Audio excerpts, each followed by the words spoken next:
Sri Aurobindo's Savitri, a legend and a symbol. Book 2, the Book of the Traveller of the Worlds. Canto 13, in the Self of Mind. At last there came a bare, indifferent sky, where silence listened to the cosmic voice, but answered nothing to a million calls.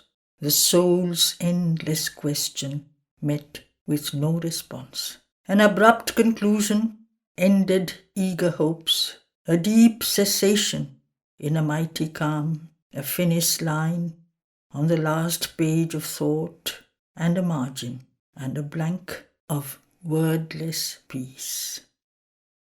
There paused the climbing hierarchy of worlds. He stood on a wide arc of summit space, alone with an enormous self of mind which held all life in a corner of its vasts. Omnipotent, immobile and aloof, in the world which sprang from it, it took no part. It gave no heed to the paeans of victory. It was indifferent to its own defeats. It heard the cry of grief and made no sign. Impartial fell its gaze on evil and good. It saw destruction come and did not move.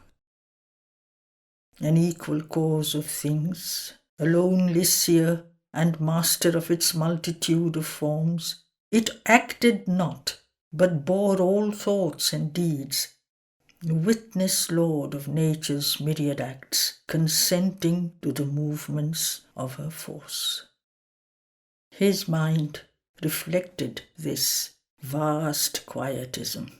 This witness hush is the thinker's secret base. Hidden in silent depths, the word is formed. From hidden silences, the act is born into the voiceful mind, the labouring world. In secrecy wraps the seed the eternal sows, silence, the mystic birthplace of the soul. In God's supreme, withdrawn and timeless hush, a seeing self and potent energy met. The silence knew itself, and thought took form. Self-made from the dual power, creation rose. In the still self he lived, and it in him. Its mute, immemorable listening depths, its vastness and its stillness were his own. One being with it, he grew wide, powerful, free. Apart, unbound, he looked on all things done.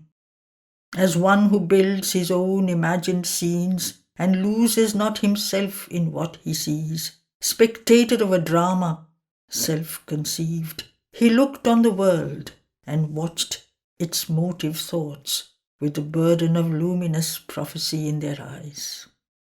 Its forces, with their feet of wind and fire, arisen from the dumbness in his soul. All now he seemed to understand and know. Desire came not, nor any gust of will. The great perturbed inquirer lost his task. Nothing was asked, nor wanted any more. There he could stay, the self, the silence one. His soul had peace.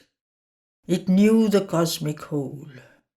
Then, suddenly, a luminous finger fell on all things seen or touched or heard or felt, and showed his mind that nothing could be known, that must be reached, from which all knowledge comes.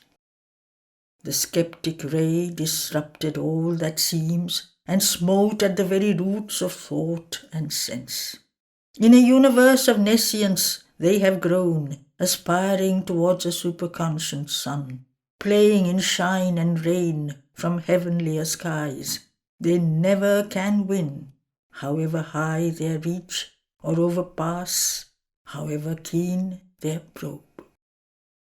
A doubt corroded even the means to think. Distrust was thrown upon mind's instruments.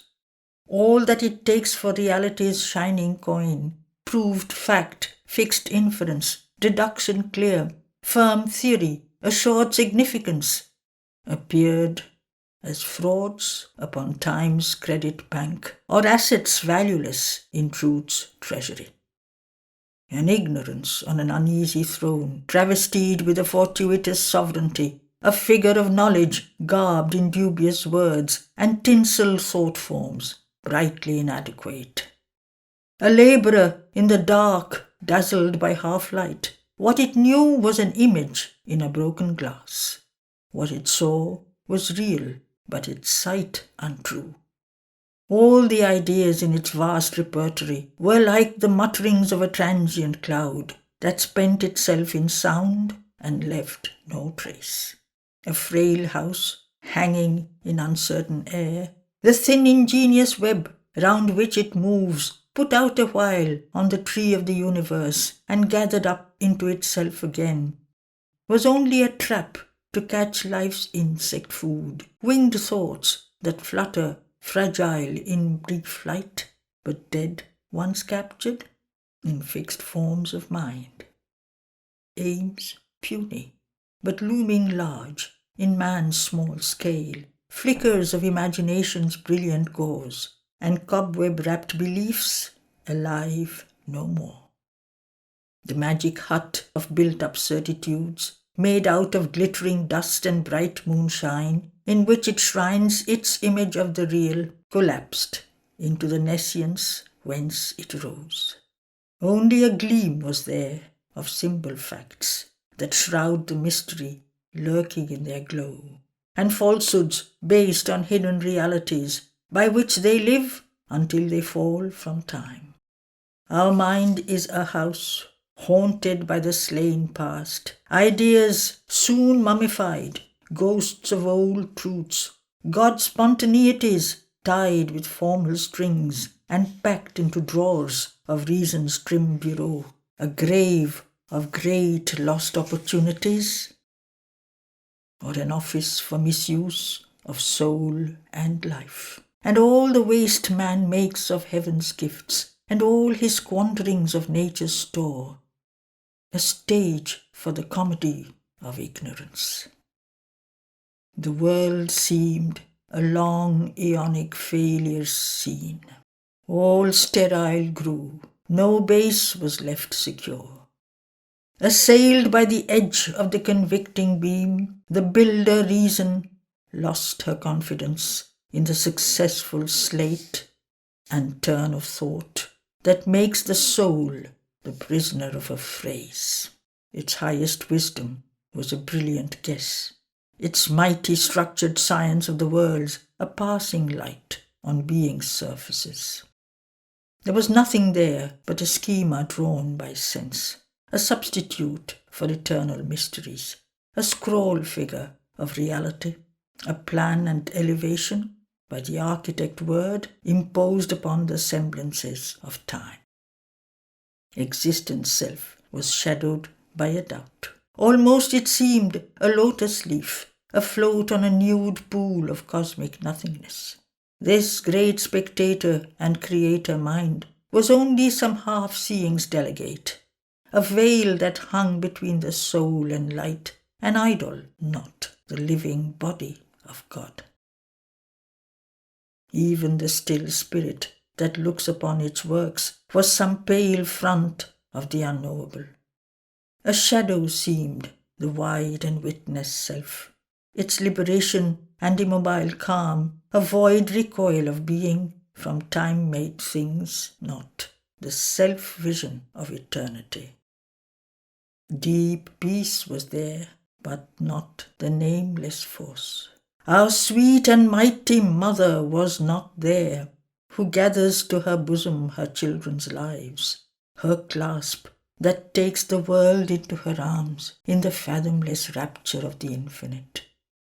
the bliss that is creation's splendid grain, or the white passion of God ecstasy that laughs in the blaze of the boundless heart of love. A greater spirit than the self of mind must answer to the questioning of his soul. For here was no firm clue and no sure road.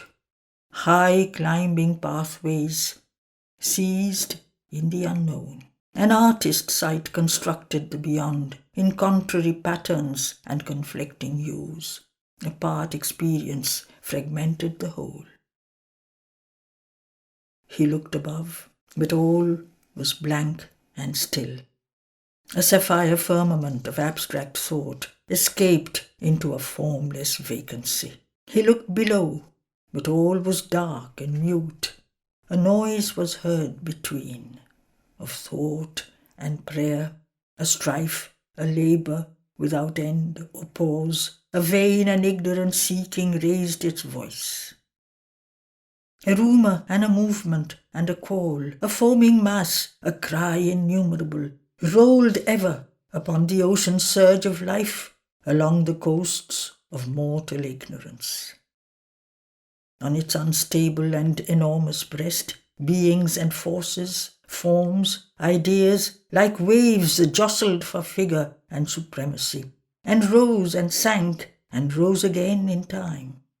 And at the bottom of the sleepless stir, a nothingness, parent of the struggling worlds. A huge creator, death, a mystic void, forever sustaining the irrational cry, forever excluding the supernal word. Motionless, refusing question and response, reposed beneath the voices and the march, the dim in conscience dumb incertitude. Two firmaments of darkness and of light opposed their limits to the spirit's walk. It moved, veiled in from self's infinity, in a world of beings and momentary events where all must die to live and live to die. Immortal by renewed mortality, it wandered in the spiral of its acts, or ran around the cycles of its thought, yet was no more than its original self, and knew no more than when it first began. To be was a prison, extinction the escape. End of Canto 13.